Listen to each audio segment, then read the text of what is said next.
Hello and welcome to another video here and another review. And as you can see, we have the Russian Naval 10-ton tractor and tow bar by Riffield Models in 1/48 scale. So some of you may know me or may not, but I don't particularly like doing Russian subjects for obvious reasons.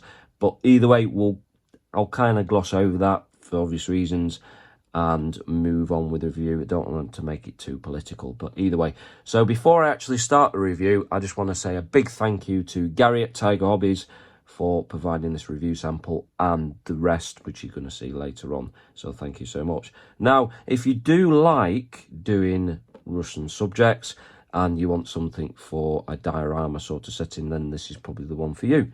So either way, so nice box art. It is a end box opening, which I pretty much think that I've never done one of these before.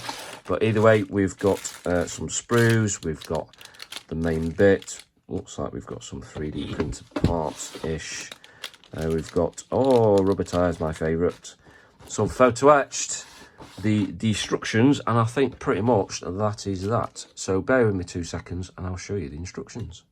Alrighty then, so as promised, instructions time. So before I crack on, some of you might have already guessed, I've got a bit of a cold, so I don't sound myself. I never sound myself anyway all the time. But I more sound like Louis Armstrong, so yeah, alright, I wish.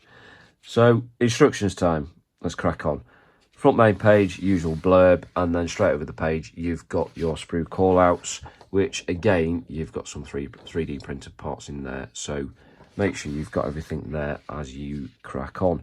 Now, over the page, you're starting on with all the subframe and everything underneath. So that, to be fair, looks kind of straightforward. Not a problem there. So far, I have not seen any colour call-outs. But to be fair, it should be all yellow, so it shouldn't be a problem.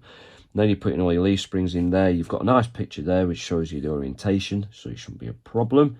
And then again, you're putting your drive shaft in. And then pretty much, this is about where it kind of finishes off for the underneath, and then you're starting to put some photo etched in there, so you've got a little tiny bits and bobs to put on there.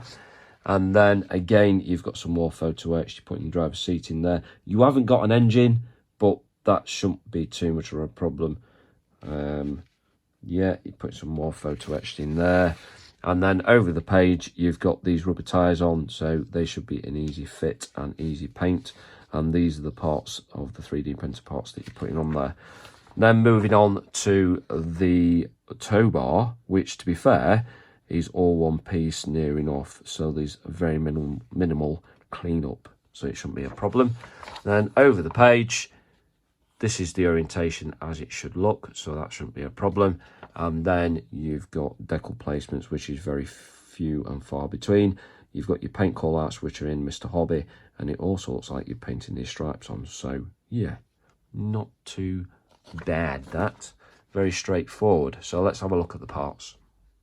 Next up, you've got the decals, as you can see there. So self-explanatory, not a problem with them whatsoever. So they should go down very nice. You can hardly see the carrier film as well.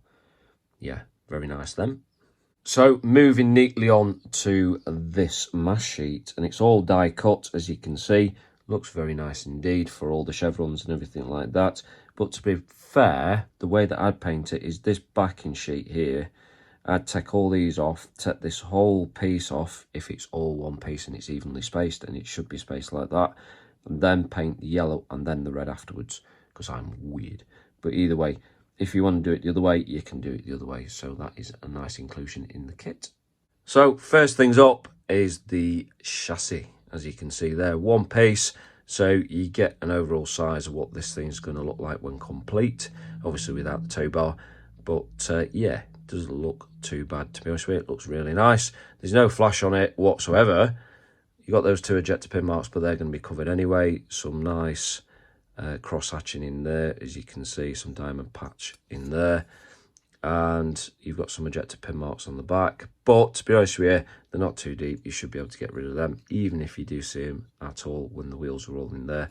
So it is nice. Don't forget, this thing's going to be Russian, so this is going to be absolutely battered because they don't care about their stuff, but that is very nice.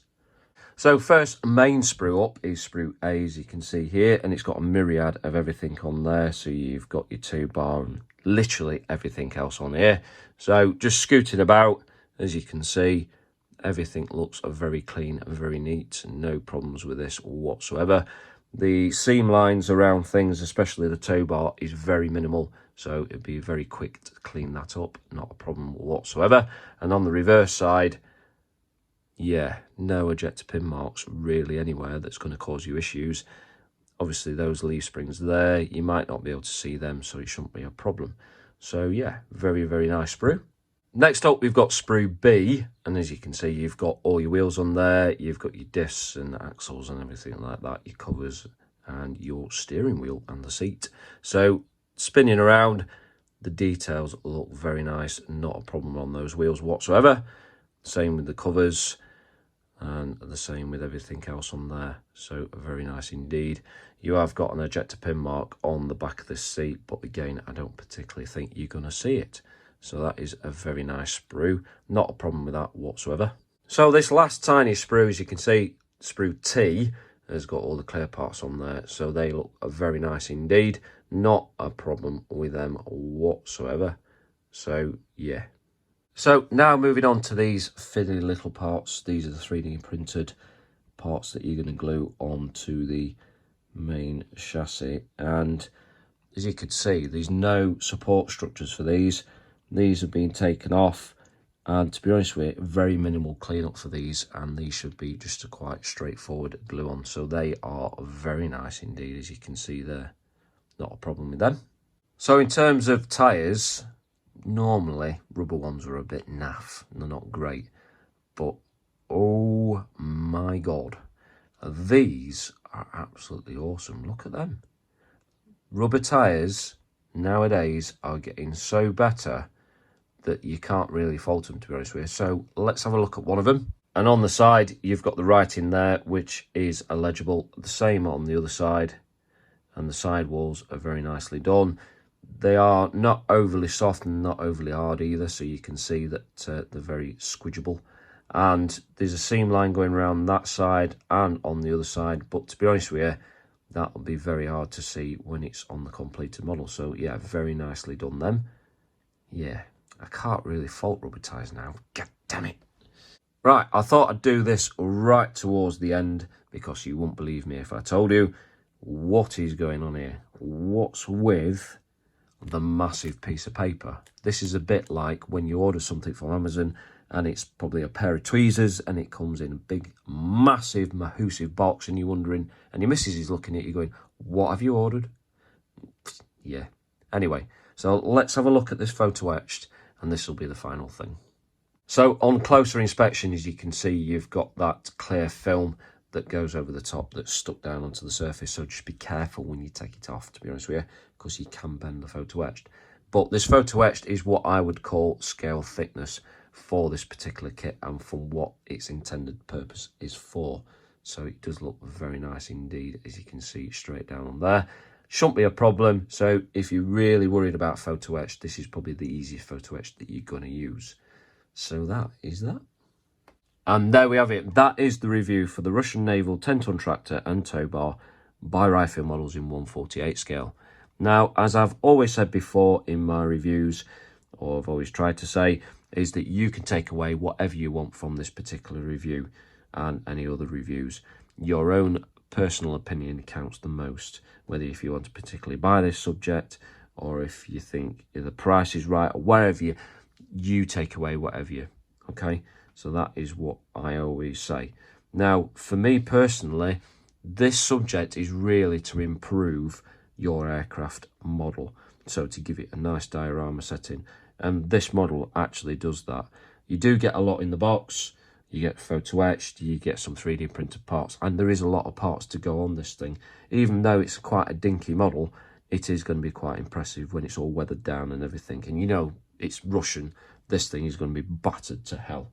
Now, price-wise, you're going to be paying RRP £21.99. Don't pay any more than that. You don't want to be paying any more than that. So just make sure you shop around and get a decent price. Price-wise, I think it's around about in the ballpark figure for what this thing is.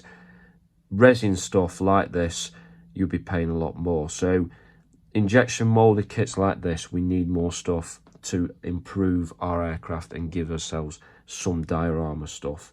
And this is what this kit does. So, yeah, I don't think it's too bad, even though it is Russian. But anyway, we'll gloss over that. But anyway, I just want to say thank you so much for watching. I hope you enjoyed this review, and I'll see you again on the next one. Cheerio.